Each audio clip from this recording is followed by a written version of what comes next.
નમસ્કાર દર્શક મિત્રો, મંતવ્ય ન્યૂઝ સાથે હું છું શિવાંગીની. સ્વાગત છે આપનું બ્રેકફાસ્ટ ન્યૂઝમાં. નજર કરીએ મહત્વના સમાચાર પર. વાત કરીએ બ્રેકિંગ ન્યૂઝ સામે રહ્યા છે. વડાપ્રધાન થોડી જ વારમાં ઝેલેન્સ્કી સાથે વાતચીત કરશે. યુક્રેનના રાષ્ટ્રપ્રમુખ છે ઝેલેન્સ્કી. વડાપ્રધાન નરેન્દ્ર મોદી તેમની સાથે થોડી જ વારમાં ચર્ચા કરશે, ટેલિફોનિક વાતચીત કરશે. પીએમ અગાઉ 2 વખત પુતિન સાથે વાટાઘાટો કરી ચૂક્યા છે. રશિયા યુદ્ધના ઘેરા સંકટ વચ્ચે પીએમ મોદીની પહેલ. યુક્રેન સાથે તેઓ ચર્ચા કરશે. પીએમ અગાઉ 2 વખત પુતિન સાથે વાટાઘાટો કરી ચૂક્યા છે. પીએમ મોદી થોડી વારમાં ઝેલેન્સ્કી સાથે વાત કરશે. રશિયા સાથેના યુદ્ધને લઈ અને વડાપ્રધાન ચર્ચા કરશે તેવી સૂત્રો તરફથી માહિતી મળી રહી છે. વાત કરીએ આ અંગે જ માહિતી માટે સંવાદદાતા કેતન જોશી આપણી સાથે ફોનલાઈન પર છે. કેતન, જે રીતે રશિયા યુક્રેનનો યુદ્ધનો આજે 12મો દિવસ છે, ત્યારે વડાપ્રધાન આજે ઝેલેન્સ્કી સાથે વાત કરશે. શું વધુ વિગતો? શિવાંગીની, સતત ઘટનાક્રમ બદલાઈ રહ્યો છે અને હવે જે સમાચાર આવી રહ્યા છે કે પીએમ મોદી ફરીથી એક વખત શાંતિ વાર્તા માટે પ્રયત્ન કરી રહ્યા છે અને તેમાં આ વખતે યુક્રેનના રાષ્ટ્રપતિ વોલોદોમિર ઝેલેન્સ્કી સાથે તેઓ વાત કરશે તેવું પીએમઓના સૂત્રો દ્વારા માહિતી મળી રહી છે. છેલ્લા કેટલાક સમયથી જોવા જઈએ તો ભીષણ યુદ્ધ જારી છે, પરંતુ ક્યાંક સીઝ ફાયરની પણ કોશિશ કરવામાં આવી હતી કે 2 શહેરમાં સીઝ ફાયર આપવામાં આવ્યું હતું લોકોના સેફ પેસેજ માટે. તો બીજી તરફ સુમી સહિતના જે પૂર્વ યુક્રેન સાઈડના જે શહેર છે ત્યાં હજુ ઘણા ભારતીય વિદ્યાર્થીઓ ફસાયા હોવાની માહિતી મળી રહી છે. આથી જ જોવા જઈએ તો વાટાઘાટોના આધારે યુક્રેન અને રશિયા વચ્ચે જો શાંતિ સ્થપાય તો વિશ્વમાં જે અત્યારે હાલ જે મોંઘવારીનો માહોલ જે સર્જાઈ ચૂક્યો છે તેમાં ક્યાંક ફરક પડી શકે છે. કારણ કે કોરોનાના કારણે અર્થતંત્ર વિશ્વનું જોવા જઈએ તો ઘણું ખરાબ થયું હતું અને હવે જોવા જઈએ તો છેલ્લા કેટલાક સમયથી ક્રૂડ અને ગોલ્ડના ભાવ પણ વધી રહ્યા છે. તો જોવા જઈએ તો આ બાજુમાં ખાસ કરીને યુદ્ધ વધુ ને વધુ ભીષણ થઈ રહ્યું છે અને તેના કારણે છેલ્લા 12 દિવસથી આ જે યુદ્ધ ચાલી રહ્યું છે તેની માઠી અસર લોકોના જનજીવન ઉપર પણ પડી રહી છે અને ઘણા દેશોના સંબંધો ઉપર તેની અસર જોવા મળી રહી છે. આ તરફ રશિયા જ્યાં ઝૂકવા તૈયાર નથી તો બીજી તરફ યુક્રેન પણ પોતાના સાર્વભૌમત્વ માટે સતત લડી રહ્યું છે. ત્યારે હવે પીએમ મોદીએ ફરીથી એક વખત આ પહેલ કરી છે. પહેલા તેઓ 2 વખત વાત કરી ચૂક્યા છે રશિયાના રાષ્ટ્રપતિ વ્લાદિમીર પુતિન સાથે અને હવે ભારતના વડાપ્રધાન નરેન્દ્ર મોદી ઝેલેન્સ્કી સાથે વાત કરશે તેવું પીએમઓના સૂત્રો દ્વારા માહિતી મળી રહી છે. જી ચોક્કસ કેતન, માહિતી બદલ આભાર. તો વાત કરીએ આજે થોડી જ વારમાં વડાપ્રધાન યુક્રેનના જે પ્રમુખ છે ઝેલેન્સ્કી તેમની સાથે વાત કરી શકે છે ટેલિફોનિક. અગાઉ તેઓ પુતિન સાથે 2 વખત ટેલિફોનિક વાતચીત કરી ચૂક્યા છે. જે રીતે સતત રશિયા અને યુક્રેન વચ્ચે યુદ્ધનો આજે 12મો દિવસ છે, ત્યારે સૂત્રો તરફથી મળતી માહિતી મુજબ વડાપ્રધાન આજે ઝેલેન્સ્કી સાથે વાટાઘાટો કરી શકે છે. રશિયા યુદ્ધના ઘેરા સંકટ વચ્ચે પીએમ મોદીની પહેલ. યુક્રેનના રાષ્ટ્રપ્રમુખ ઝેલેન્સ્કી સાથે તેઓ ચર્ચા કરશે. પીએમ મોદી થોડીવારમાં ઝેલેન્સ્કી સાથે વાત કરશે. રશિયા સાથેના યુદ્ધને લઈ અને ચર્ચા કરવામાં આવશે. સૂત્રો તરફથી મળતી માહિતી મુજબ પીએમ અગાઉ 2 વખત પુતિન સાથે વાટાઘાટો કરી ચૂક્યા છે, ત્યારે આજે તેઓ ઝેલેન્સ્કી સાથે વાત કરવા માટે ટેલિફોનિક વાતચીત કરશે.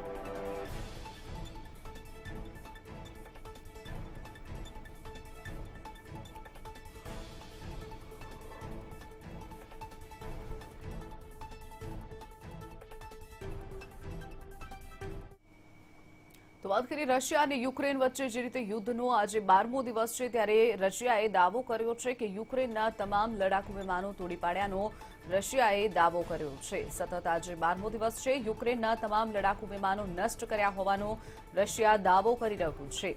વાયુસેનાની એક ફિલ્ડ પણ ઉડાવી હોવાનો રશિયાએ દાવો કર્યો છે. યુક્રેનને વિમાન આપવા નાટો દેશોએ લીલી ઝંડી આપી છે. અમેરિકાએ પણ લીલી ઝંડી આપી છે, પરંતુ પોલેન્ડે ઇનકાર કર્યો છે.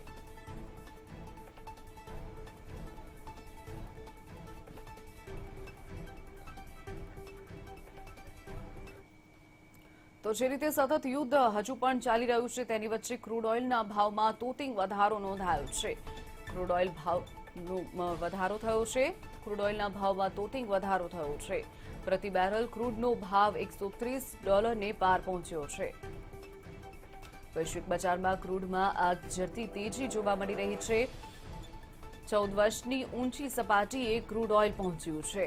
સતત ક્રૂડ ઓઇલના ભાવમાં વધારો. ક્રૂડ ઓઇલ ભડકે બળ્યું છે. ક્રૂડ પ્રતિ બેરલ 139 કરોડ પર પહોંચ્યું છે. ક્રૂડના ભાવમાં તોતિંગ વધારો નોંધાયો છે. ઉલ્લેખનીય છે કે જે રીતે ક્રૂડ ઓઇલ વૈશ્વિક સ્તરે સતત વધારો થઈ રહ્યો છે ત્યારે ભારતમાં પણ હવે પેટ્રોલ ડીઝલમાં ₹12 થી ₹15નો વધારો થાય તેવી શક્યતા જોવા મળી રહી છે.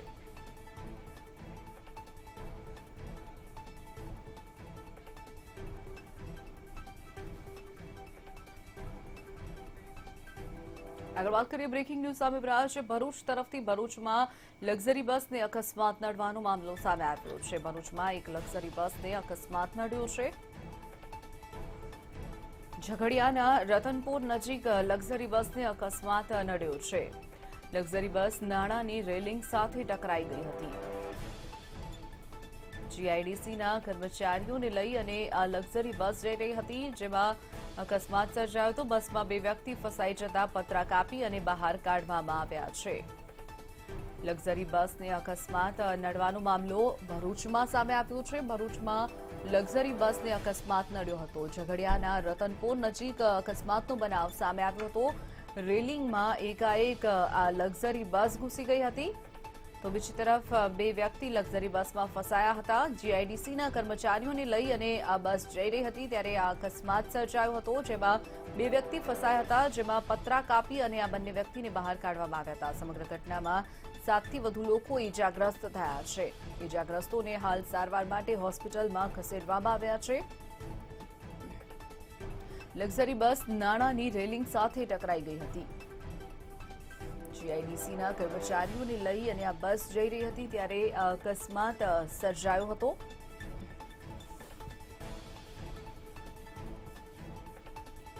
લક્ઝરી બસને અકસ્માત નડવાનો મામલો સામે આવ્યો છે. ઝઘડિયાના રતનપુર નજીક અકસ્માત સર્જાયો હતો. લક્ઝરી બસ નાણાની રેલિંગ સાથે ટકરાઈ ગઈ હતી અને તેમાં 2 લોકો ફસાઈ જતા બસનું પતરું કાપી અને લોકોને બહાર કાઢવાની ફરજ પડી હતી. આ સમગ્ર ઘટનામાં 7 થી પણ વધુ લોકો ઈજાગ્રસ્ત થયા છે. તમામ લોકોને સારવાર માટે હોસ્પિટલમાં ખસેડવામાં આવ્યા છે.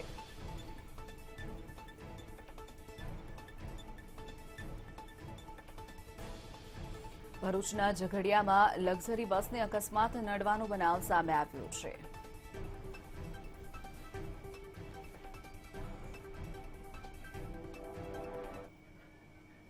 વાત કરીએ અંગે જ માહિતી માટે સંવાદદાતા મુનીર પઠાણ આપણી સાથે ફોન લાઈન પર છે. મુનીર, જે રીતે લક્ઝરી બસને અકસ્માત નડ્યો છે શું વધુ વિગતો? કેટલા લોકો ઈજાગ્રસ્ત થયા છે? મુનીર જી શિવાંગી, જણાવી દઉં કે ભરૂચ જિલ્લાની અંદર ઇન્ડસ્ટ્રીઝ હબ છે અને સવારની અંદર ફર્સ્ટ શિફ્ટની અંદર લોકોને લાવવા લઈ જવા માટે બસો અને ગાડીઓ વ્યવસ્થા કરવામાં આવી છે. તે દરમિયાન એક બસની અંદર ઝઘડિયાની અંદર રતનપુરની અંદર એક કંપની આવેલી છે એની અંદર માણસોને લઈને જતા એ વખતે ગાડી રેલિંગ સાથે બસ અફડાતા 2 વ્યક્તિઓ બસની અંદર પતરા નીચે ફસાઈ ગયા હતા અને ભારે જહેમત બાદ એ લોકોને બેઉને રેસ્ક્યુ કરી કાઢવામાં આવે છે અને 7 જેટલા મુસાફરો કે જે અંદર કંપનીમાં જતા હતા એ લોકોને ઈજાઓ થતા એમને સારવાર અર્થે હોસ્પિટલ મોકલવામાં આવે છે. જી ચોક્કસથી મુનીર, માહિતી બદલ આભાર.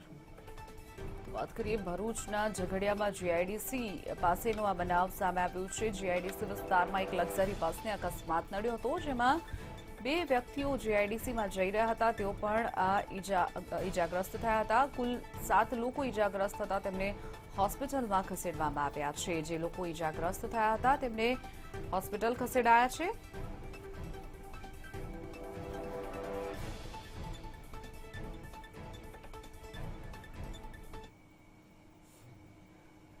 વધુ એક બ્રેકિંગ ન્યૂઝ સામે રહ્યા છે. અમદાવાદ વડોદરા એક્સપ્રેસ હાઈવે પર એક લક્ઝરી બસમાં આગ લાગવાનો બનાવ સામે આવ્યો હતો. ગત મોડી રાતનો આ બનાવ છે જ્યાં અમદાવાદ વડોદરા એક્સપ્રેસ હાઈવે પર આ લક્ઝરી બસ પસાર થઈ રહી હતી ત્યારે એકાએક લક્ઝરી બસમાં આગ લાગવાનો બનાવ સામે આવ્યો હતો. અમદાવાદથી વડોદરા તરફ આ બસ જઈ રહી હતી. સમગ્ર ઘટનામાં કોઈ જાનહાનિ નથી થઈ. સમયસૂચકતા વાપરી અને તમામ લોકો જે બસમાં સવાર હતા તેઓ નીચે ઉતરી ગયા હતા. નડિયાદ પાસે આ આગ લાગવાનો બનાવ સામે આવતા નડિયાદ ફાયર બ્રિગેડ ઘટના સ્થળે પહોંચી આગ પર કાબુ મેળવી લીધો હતો. ગત મોડી રાતનો આ બનાવ છે. કોઈપણ પ્રકારની જાનહાનિ આ ઘટનામાં સામે નથી આવી. લક્ઝરી બસમાં મોડી રાત્રે આગ લાગવાનો બનાવ સામે આવ્યો હતો.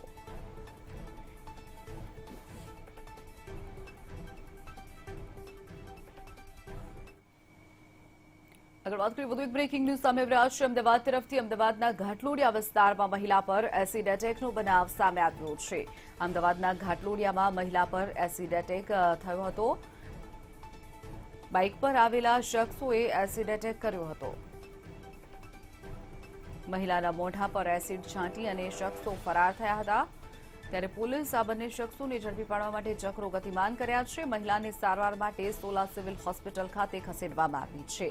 મહિલાના મોઢા પર એસિડ છાંટી અને શખ્સો ફરાર થયા હતા. અમદાવાદના ઘાટલોડિયા વિસ્તારનો આ બનાવ સામે આવ્યો છે.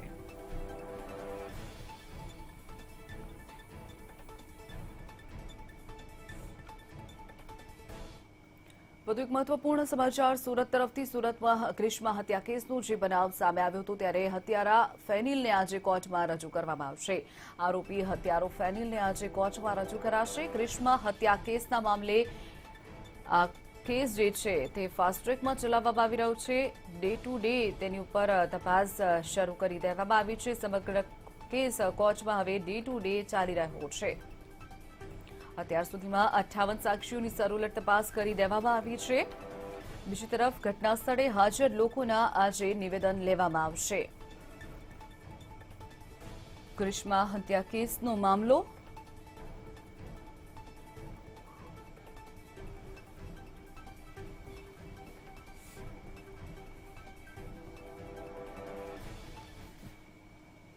વધુ એક મહત્વપૂર્ણ સમાચાર સુરત તરફથી સામે આવી રહ્યા છે. સુરતમાં માતા પુત્રી પર રેપ બાદ હત્યાનો જે બનાવ સામે આવ્યો હતો. ડબલ મર્ડરના કેસમાં જે આરોપીઓ દોષિત ઠરી ગયા હતા તેમને આજે સજા સંભળાવવામાં આવશે. પાંડેસરામાં માતા પુત્રીની હત્યા નિપજાવવામાં આવી હતી. કોર્ટ આજે બંને આરોપીઓને સજા સંભળાવશે.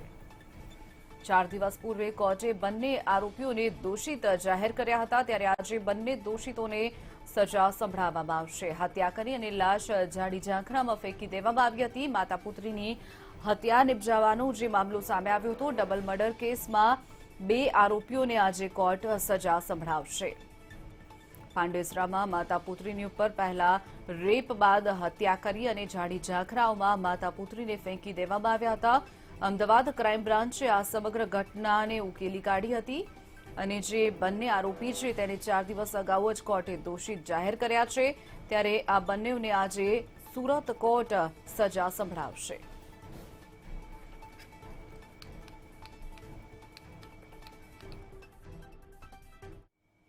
આગળ વાત કરીએ રાજકોટની. રાજકોટમાં 1 BHK ફ્લેટના ધારકને પીજીવીસીએલ કંપનીએ 10.41 લાખનું બિલ ફટકાર્યું છે. શહેરના રેસકોર્સ પાર્કમાં 1 BHK ફ્લેટમાં રહેતા વીજ ગ્રાહકને 10.41 લાખનું વીજ બિલ ફટકારી દેતા વીજ ગ્રાહક સહિત સૌ કોઈ ચોંકી ઉઠ્યા હતા. ઉલ્લેખનીય છે કે પીજીવીસીએલ જ કર્મચારી મીટર રીડિંગ કરવા માટે આવ્યા હતા અને જાન્યુઆરી ફેબ્રુઆરીનું વીજ બિલ આપ્યું હતું. સામાન્યતઃ ગ્રાહકને 2000 રૂપિયા બિલ આવે છે. આ ઉપરાંત બિલમાં પણ 15 માર્ચ સુધીમાં આ બિલ ભરપાઈ કરી દેવાની સૂચના પણ આપવામાં આવી હતી.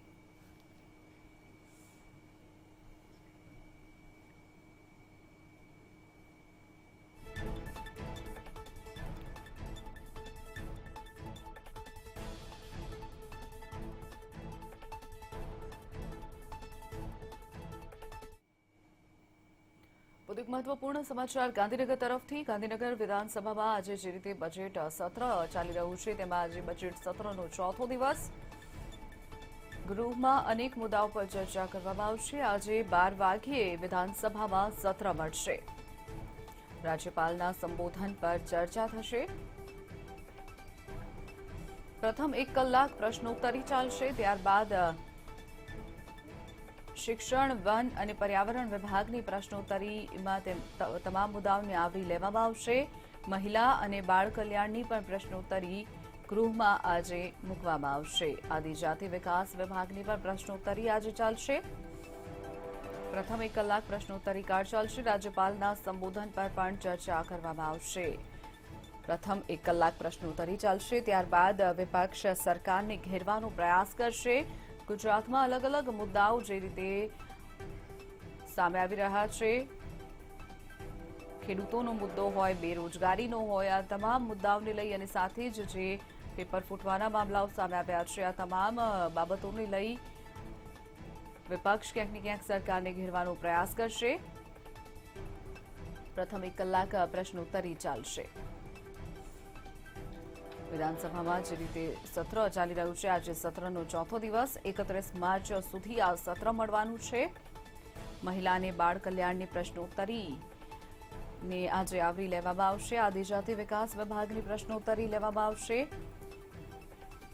રાજ્યપાલના સંબોધન પર પણ ચર્ચા કરાશે.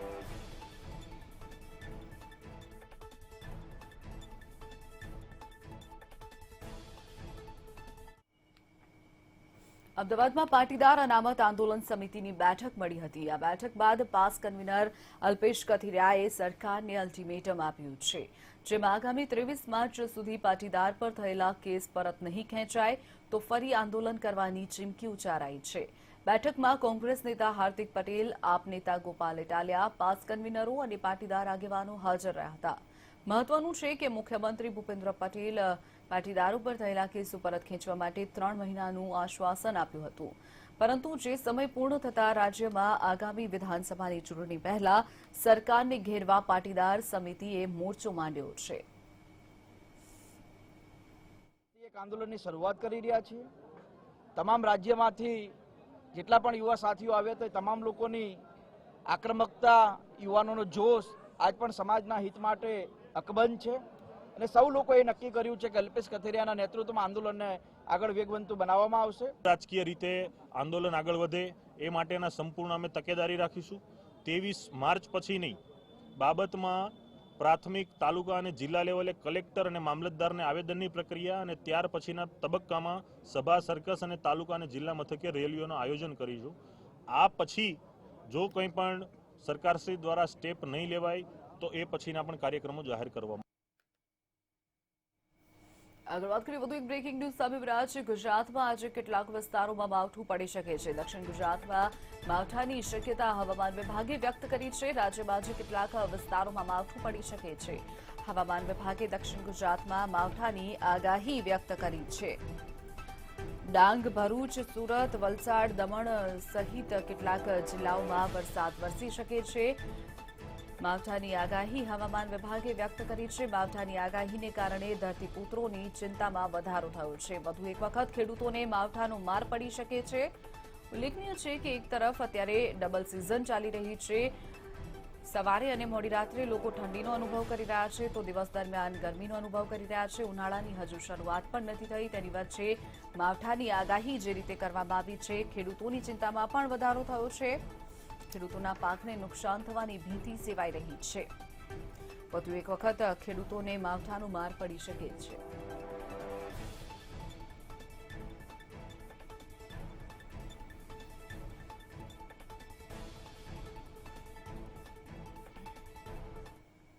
વાત કરીએ વધુ એક બ્રેકિંગ ન્યૂઝ સામે રહ્યા છે બનાસકાંઠા તરફથી. બનાસકાંઠામાં પાણી બાબતે ખેડૂતો હવે ખુલ્લા મેદાને આવ્યા છે. બનાસકાંઠામાં પાણીની જે તંગી અત્યારથી જ શરૂ થઈ ગઈ છે. મલાણા ગામનું તળાવ ભરવાની માંગ સાથે ખેડૂતો આગળ આવ્યા છે. તળાવ ભરવાની માંગ સાથે ખેડૂતોની ટ્રેક્ટર રેલી યોજાઈ છે. ખેડૂતો સતત વિરોધ કરી રહ્યા છે. ગંગા આરતી કરી અને ખેડૂતો આંદોલનના માર્ગે જશે. આસપાસના 20 ગામના ખેડૂતો દ્વારા ખેડૂતો પાલનપુર પહોંચશે. બિહારીબાગથી કલેક્ટર કચેરી સુધી પદયાત્રા ખેડૂતો દ્વારા કરવામાં આવશે. પદયાત્રા યોજી જિલ્લા કલેક્ટરને તેઓ રજૂઆત કરશે. બનાસકાંઠાના દરેક વિસ્તારમાં પાણીની ઉણપ જે રીતે ઉઠી છે, ત્યારે ખેડૂતો સતત પોતાનો વિરોધ કરી રહ્યા છે. ઉલ્લેખનીય છે કે હજુ તો ઉનાળાની શરૂઆત પણ નથી થઈ, ત્યારે અત્યારથી જ પાણીની તંગી સામે આવી છે. ત્યારે આવનારા દિવસોમાં ખેડૂતોની શું હાલત બનશે તે ખેડૂતો વિચારી રહ્યા છે. ખેડૂતોની હાલત વધુને વધુ કફોડી બની શકે છે.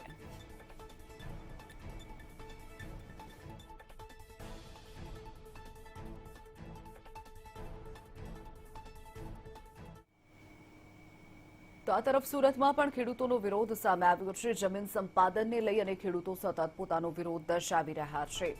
સુરતમાં પણ ખેડૂતો એક જ સૂર જાન દેંગે જમીન નહીં આ પ્રકારની નારા સાથે ખેડૂતો પોતાનો વિરોધ કરી રહ્યા છે. હજીરા ગોથાણ રેલવે લાઇનનું ભારે વિરોધ ખેડૂતો કરી રહ્યા છે. 14 કરતા વધુ ગામોની ખેતીલાયક જમીન પર તેની સીધી અસર પડશે. ખેડૂતોની મીટિંગમાં જમીન નહીં આપવા માટેનો નિર્ણય લેવાયો છે. હજીરાથી ગોથાણ ગામ સુધી તમામ ખેડૂતો એકજૂથ થયા છે.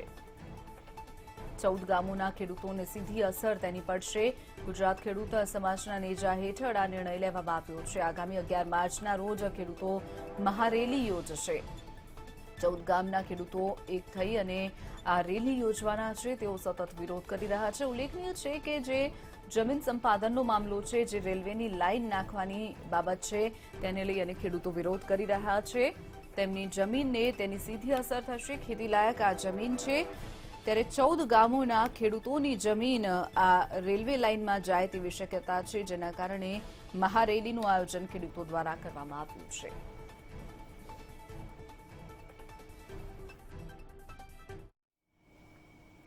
વાત કરીએ યુપીની. આજે યુપીમાં અંતિમ તબક્કાનું મતદાન યોજાયું છે. અંતિમ અને 7મા તબક્કાનું મતદાન 54 બેઠકો પર મતદાન આજે યોજાયું છે.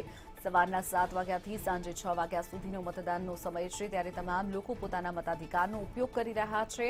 આજે પૂર્વાંચલની 54 બેઠકો પર મતદાન 613 ઉમેદવારો મેદાને ઉતર્યા છે. તેમનું ભાવિ આજે ઈવીએમમાં સીલ થશે. આઝમગઢ, ભદોહી, ચંદૌલીમાં મતદાન યોજાશે. जौनपुर, मऊ, मिर्जापुर અને વારાણસીમાં મતદાન ચાલી રહ્યું છે. પોલીસના ચુસ્ત બંદોબસ્ત વચ્ચે આ મતદાન ચાલી રહ્યું છે. યુપીની ચૂંટણીમાં અંતિમ તબક્કાનું આજે મતદાન યોજાયું છે. આજે પૂર્વાંચલની 54 બેઠક પર મતદાન શરૂ થઈ ગયું છે.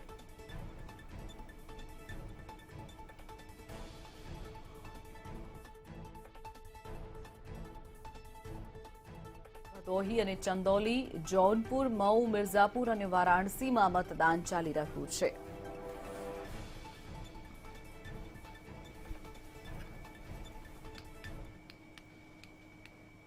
ઉત્તર પ્રદેશ વિધાનસભા ચૂંટણીના છેલ્લા તબક્કાના મતદાન પહેલા ખેડૂત નેતા રાકેશ ટિકૈત મોટું નિવેદન આપ્યું છે.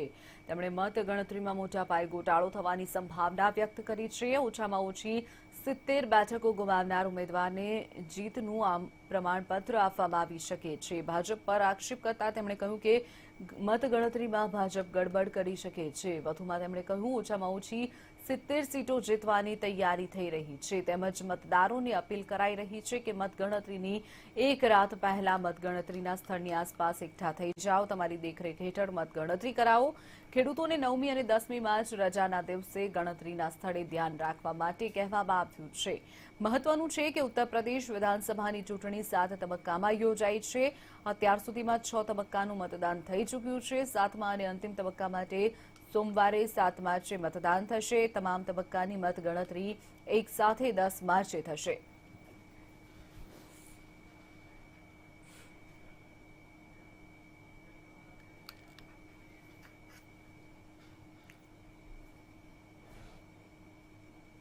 આ સાથે જ સમાચારોમાં અત્યારે બસ આટલું જ. વધુ સમાચાર માટે આપ જોતા રહો મંતવ્ય ન્યૂઝ. આપ લોગ ઇન કરી શકો છો www.mantavynews.com પર. નમસ્કાર.